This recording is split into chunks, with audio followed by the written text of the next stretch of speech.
Right, check this out. What we got here is a BMW 4 Series 2016. We've integrated factory style reversing camera on the original screen, so that's the reversing camera there. Now that's all done on the original factory screen with our interface system, so everything stays original. And when you put it into reverse, you get the reversing camera come up. You also get moving guidelines. This is vehicle dependent, not every vehicle will have it. And also your sensors get overlaid right at the top right corner there. So you've got front sensors showing and you've got the rear sensors showing as well.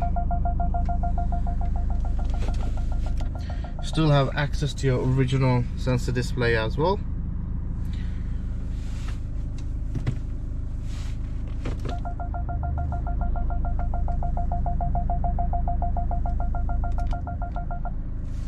If you want this retrofitted on your BMW, see the link down below. Thanks for watching, guys. Make sure to like this video, and also make sure to subscribe to our channel for more future videos with more integration on different vehicles, so you can see what can be done on your vehicle. So thank you for watching. See you in the next video.